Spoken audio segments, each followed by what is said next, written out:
Island of dead dolls. एक ऐसा island जहां पर पूरे जंगल में अनगिनत डॉल्स को पेड़ से लटकाया हुआ है, जहां पर रात तो छोड़िए दिन में ही लोगों को अकेले जाने से डर लगता है। हाँ दोस्तों, ये इंसिडेंट है मैक्सिको में जो चिमिल्को नाम के आइलैंड की। 1950 से पहले ये आइलैंड भी बाकी आइलैंड की तरह ही हुआ करता था।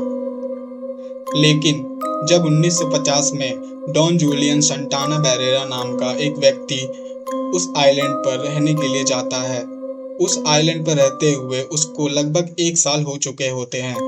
एक दिन डॉन जूलियन अपने घर के बाहर कुछ काम कर रहा होता है, तब उसको अपने सामने वाली झील में एक लड़की की लाश दिखाई देती है। उस लड़की की लाश को देख करके घबरा जाता है और उसकी बॉडी को निकाल करके एक पेड़ के पास ले जाकर दफना देता है। उस लड़की की लाश को दफनाए लगभग हफ्ते हो जाते हैं। फिर एक रात डॉन जूलियन को उस लड़की की रोने और चिल्लाने की आवाज़ सुनाई देती है। वह उसकी आवाज़ सुन करके घबरा जाता है। वो लड़की बार बार चिल्ला कर यही कह रही होती है, मेरी डॉल मुझे वापस दो। और डॉन जूलियन उसकी आवाज़ सुनकर पूरी रात सो नहीं पाता है। जब अगले दिन वह सुबह उठकर देखता है तो उसी लड़की के कब्र के ऊपर एक डॉल रखी हुई रहती है। उस डॉल को देखकर जूलियन को यह लगता है शायद यह डॉल इसी लड़की की होगी और अब उसकी आत्मा इस डॉल को खोज रही है। एक रस्सी से उस डॉल को पेड़ पर बांधकर लटका देता है और उसे लगता है अब शायद उसकी आत्मा को मुक्ति मिल जाएगी। लेकिन ऐसा बिल्कुल भी नहीं होता है। डॉन जूलियन कभी भी बाहर किसी भी काम से जाता था और वापस आकर के देखता था तो उसको एक नई डॉल पेड़ से लटकी हुई दिखाई देती थी। यह देख करके वो और भी घबरा जाता था और डेली एक नई डॉल्स का अपीयर होना उसके लिए कोई आम बात नहीं थी। किसी डॉल्स के तो बॉडी पार्ट्स ही नहीं होते थे और किसी के सर ही गायब थे। वह यह सब देख करके बहुत ही परेशान रहने लगा था।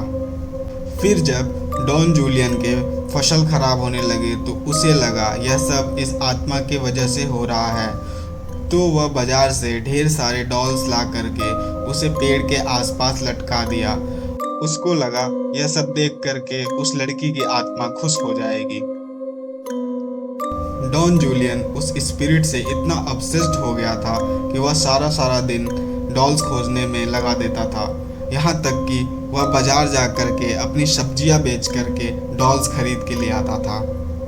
लगभग 50 या उससे भी अधिक समय तक डॉन जूलियन उस फॉरेस्ट को डॉल फॉरेस्ट बनाने में लगा दिया था।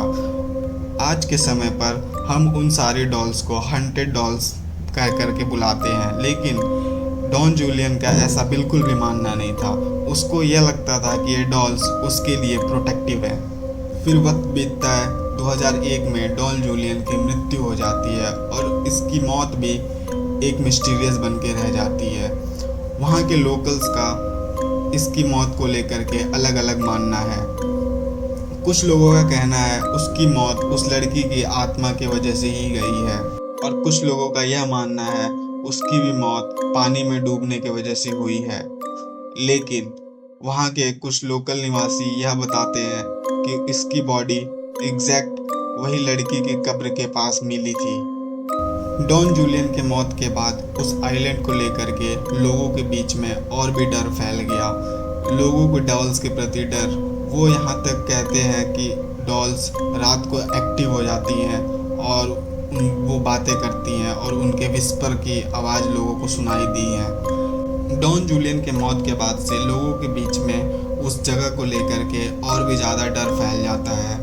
लोग वहाँ जाने से डरते हैं और वहाँ के लोकल लोगों का ये भी मानना है कि वह जगह अब शैतानी जगह हो गई है। अगर आप उस शैतानी जगह पर कभी भी कदम रखते हैं तो बिना डॉल्स लिए ना जाएं, नहीं तो आपका भी हालत डॉन जूलियन की तरह हो जाएगा।